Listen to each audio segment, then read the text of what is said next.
Selamat pagi rekan-rekan, bertemu kembali bersama saya dari Riva Levi. Di video kali ini kita akan coba bahas fungsi HR atau Human Resource sebagai part of business, di mana saya akan menggambarkan pentingnya sebuah fungsi HR di dalam framework besar bisnis strategi yang kita akan coba bahas menjadi 4 bagian paling besar ya, yaitu bagian utama. Yang pertama, seperti yang Anda lihat di video ini ya. Yang pertama yaitu terkait dengan bisnis strategi. Yang kedua adalah tentang organization strategi, kemudian HR strategi, dan performance management. Nah, 4 bagian ini saya akan coba jelaskan satu persatu ya. Bila kita membahas tentang bisnis strategi, maka tentu di situ kita akan membahas tentang visi misi ya, tentu terkait dengan strategi itu sendiri. Ketika strategi berubah, maka apa yang terjadi? Bisa jadi bisnis model pun berubah. Nah, di sini nanti di video selanjutnya kita akan coba bahas tentang bisnis model kanvas ya. Itu kita akan coba bahas ya. Bagaimana bisnis model ini ketika dia berubah, maka berpengaruh pada bisnis proses. Apa yang terjadi? Maka bisnis proses ini pun akan mengakibatkan struktur organisasi bisa berubah. Nah, inilah kenapa kadang organization structure itu bisa berubah, karena adanya perubahan dari strategi dan bisnis model ya. Kemudian bisnis prosesnya berubah.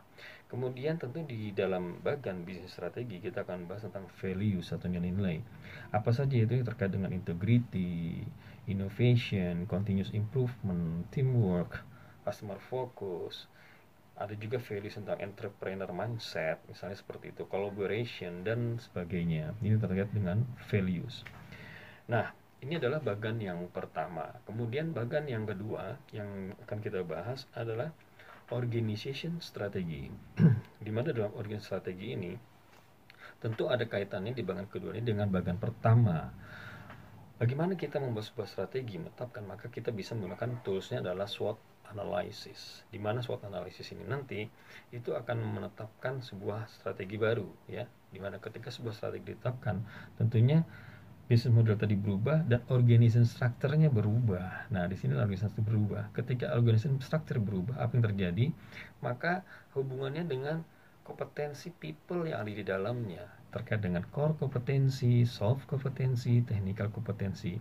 Di mana core, soft, dan technical kompetensi ini tentu ada hubungannya dengan values yang tadi kita jelaskan sebelumnya ya. Nah, ini terkait dengan bagian kedua.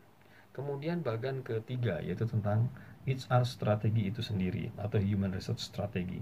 Ini penting di mana seorang HR di posisi paling atas, misalnya HR director, dia harus memiliki inisiatif strategi, di mana inisiatif strategi ini adalah turunan dari strategi utama atau strategi besar dari company atau organisasi. Ketika dia menetapkan sebuah inisiatif strategi, maka yang align dengan strategi utama, maka inisiatif strategi ini akan menjadi diturunkan ke dalam sebuah planning terkait dengan manpower, forecasting, job analysis, profile, manpower planning, dan seterusnya.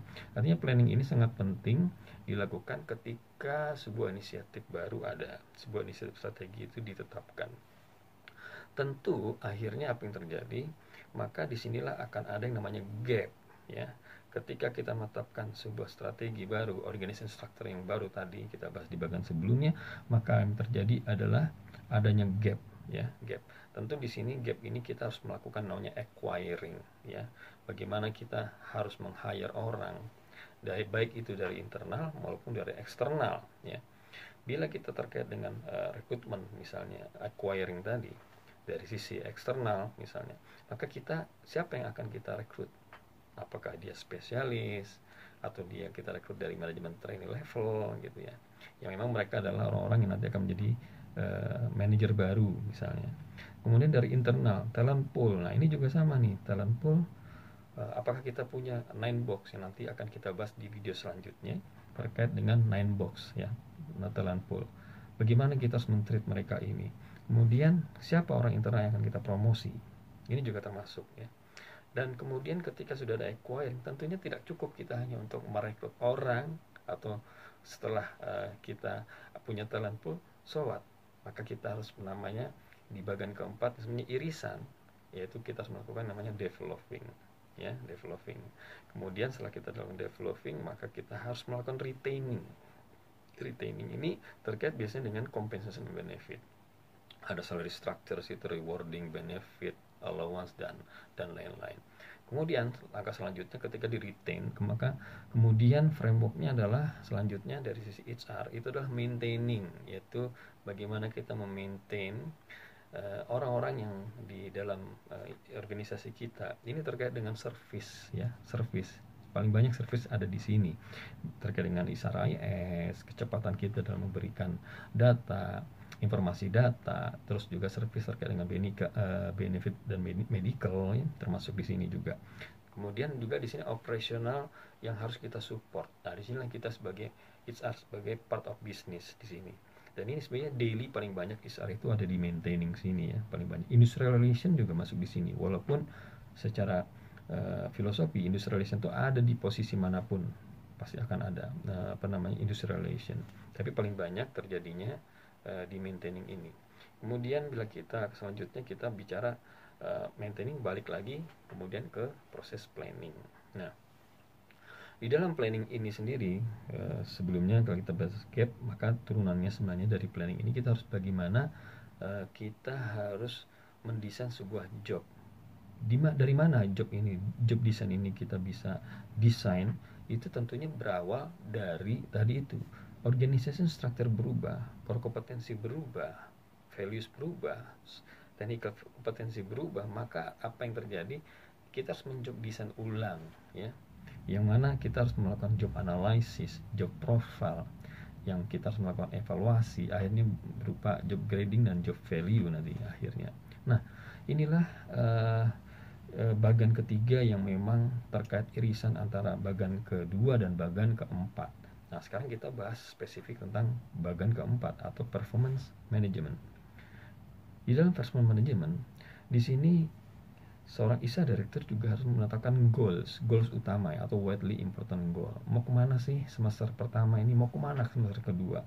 Kalau kita bicara inisiatif strategi, tentu itu strategi besar, ya. Bagaimana kita harus membuat sebuah strategi jangka panjang. Tapi kalau kita bicara widely important goal, biasanya bicara jangka pendek. Semester pertama mau ngapain, semester kedua kita mau ngapain. Nah, ini akan berpengaruh besar kepada key performance indicator tadi. Bagaimana kita bisa menetapkan indikator-indikator penting utama untuk tim kita di bawah. Bagaimana men-cascading men-cascading KPI dari top management hingga ke level paling bawah sekalipun.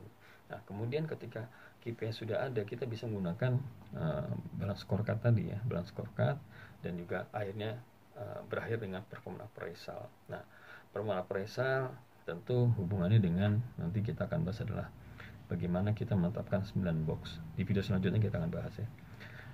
Kemudian di assessment ketemu lagi developing, udah kita bahas sebelumnya. Developing tentu orang-orang yang sudah ada gap tadi karena performance appraisal, tentunya ada suatu yang gap berbeda antara aktual dan planning, tentunya ada gap. Nah, disinilah kita harus bagaimana mendevelop tim kita, ya.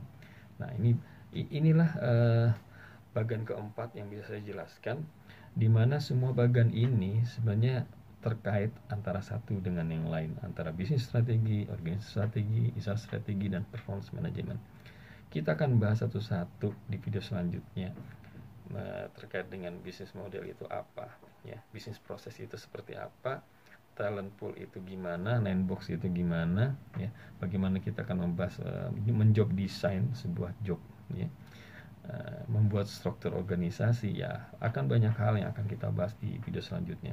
Jadi terus pantau di channel saya, jangan lupa subscribe, ya, agar tidak ketinggalan informasi-informasi terkait dengan leadership, motivasi, bisnis strategi, manajemen strategi, dan hal lainnya yang akan saya bahas satu persatu. Demikian dari saya.